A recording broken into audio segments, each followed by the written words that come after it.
Von seinem Vorgänger unterscheidet sich der neue Audi 80 vor allem durch seinen neu konstruierten, geräumigeren Aufbau. Radstand und Spurweite wurden vergrößert. Innen- und Kofferraum sind für ein Fahrzeug der Klasse 1300 bis 1600 Kubikzentimeter erstaunlich groß. Trotzdem ist das Eigengewicht beachtlich gering. Unser 40 kW, 55 PS Testwagen wiegt mit vollem 68-Liter-Tank nur knapp über 900 Kilogramm. Die Radaufhängung ist sehr gut abgestimmt. Vorn Federbeine und hinten eine leichte, an zwei Längs- und einem Diagonallenker geführte Starrachse. Kleinere und größere Unebenheiten werden gut geschluckt. Diese Zerreißprobe bewältigt der Audi 80 ohne merkliche Verformungen und Klappergeräusche. In Kurven verhält sich der Audi 80 leicht untersteuernd und dreht bei plötzlichem Gaswegnehmen etwas in die Kurve. Ein sehr gutmütiges Verhalten. Wie bei vielen Frontantriebwagen hebt bei extremer Kurvenfahrt das kurveninnere Hinterrad ab. Das hat aber keine negativen Folgen. Die Seitenneigung hält sich in normalen Grenzen.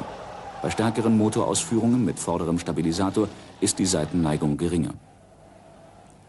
Bodenwellen bringen den Audi 80 bei schneller Kurvenfahrt kaum aus der Spur und die Lenkkräfte bleiben unter allen Umständen gering.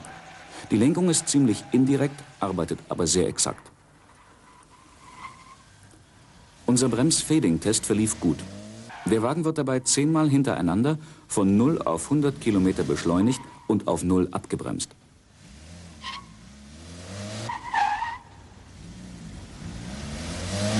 Nach der 7. Bremsung lässt die Wirkung leicht nach, aber auch danach war die Blockiergrenze mühelos zu erreichen.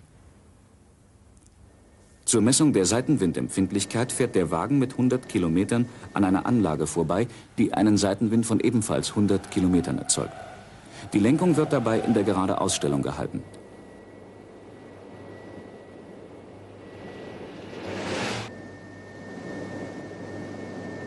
Die Kursabweichung beim Audi 80 nur 1 Meter. Ein hervorragender Wert. Die Fahrt durch die Berieselungsanlage bringt keine Schwächen zum Vorschein.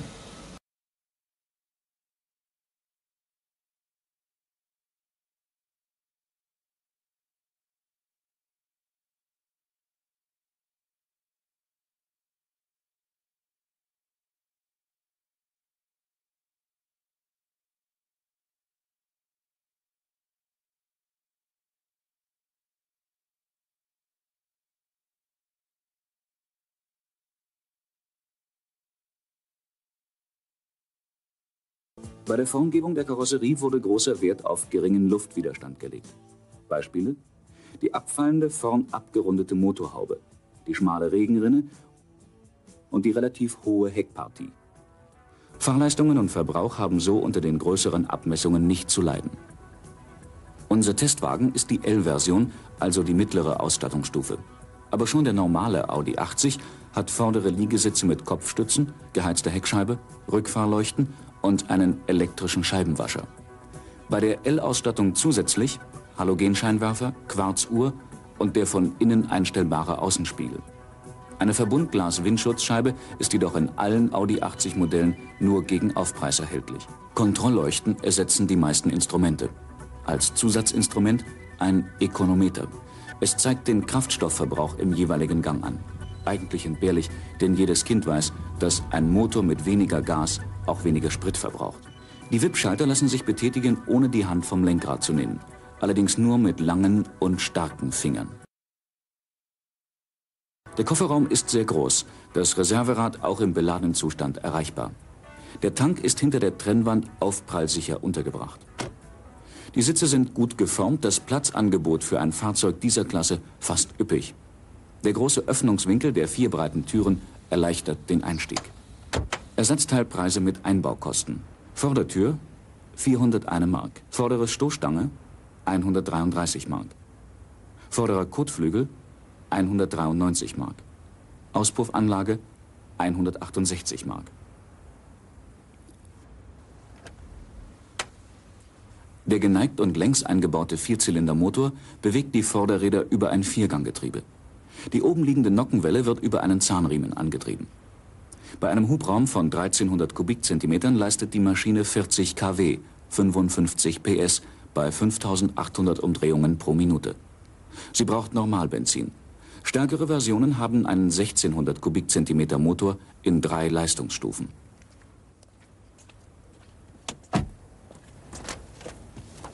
Dass 55 PS diesem Wagen nicht zu hinreißenden Fahrleistungen verhelfen können, ist einleuchtend. Die Beschleunigung ist stark von der Beladung abhängig.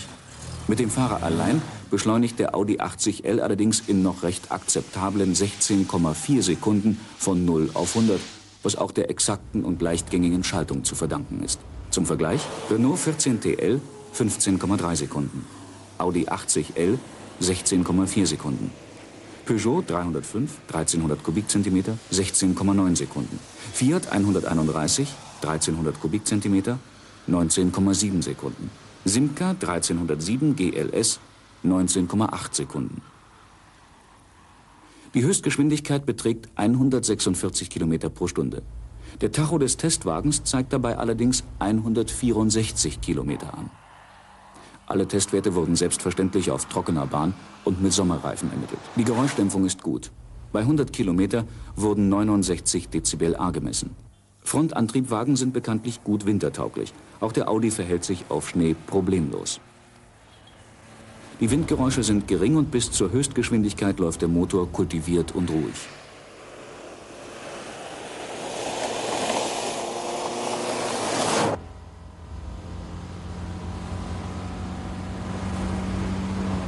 Die bei Überholvorgängen wichtige Beschleunigungszeit von 80 auf 120 km pro Stunde beträgt im 4. Gang 24 Sekunden. Schalten ist dabei empfehlenswert. Nach europäischer Norm betragen die Verbrauchswerte pro 100 Kilometer bei gleichbleibender Geschwindigkeit von 90 km pro Stunde 6,9 Liter Normalbenzin. Von 120 km pro Stunde 9,6 Liter.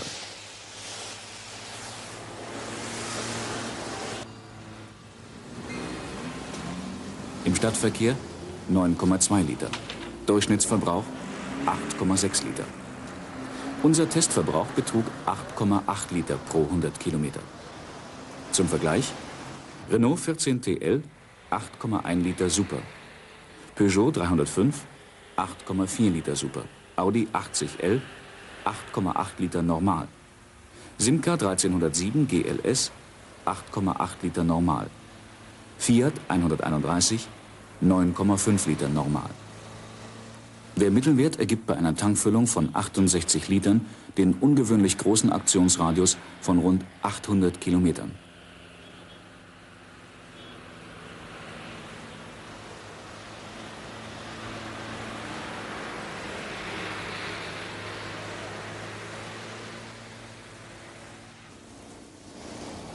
Der Wendekreis beträgt 10,40 Meter.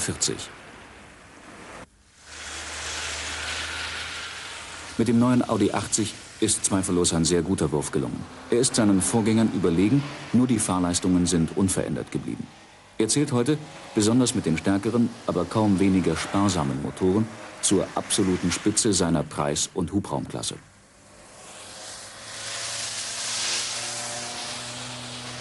Fassen wir noch einmal die wichtigsten Testwerte zusammen. Beschleunigung von 0 auf 100 km pro Stunde 16,4 Sekunden. Beschleunigung von 80 auf 120 km 24 Sekunden. Höchstgeschwindigkeit 146 km pro Stunde. Seitenwindabweichung 1 Meter. Wendekreis 10,40 Meter. Innengeräuschmessung 69 dBA. Testverbrauch 8,8 Liter. Preisempfehlung ohne Extras 13.735 Mark. Unser Testwagen ist, wie schon gesagt, der schwächste in der Audi 80 Modellpalette. Wir halten dieses sonst hervorragende Auto in dieser Form für untermotorisiert.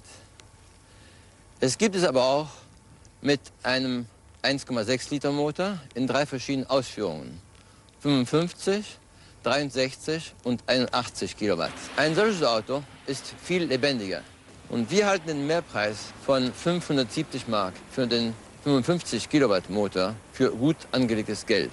Denn bessere Beschleunigung ist gleichbedeutend mit höherer Sicherheit. Also unsere Empfehlung ist Audi 80 nur mit 1,6 Liter Motor.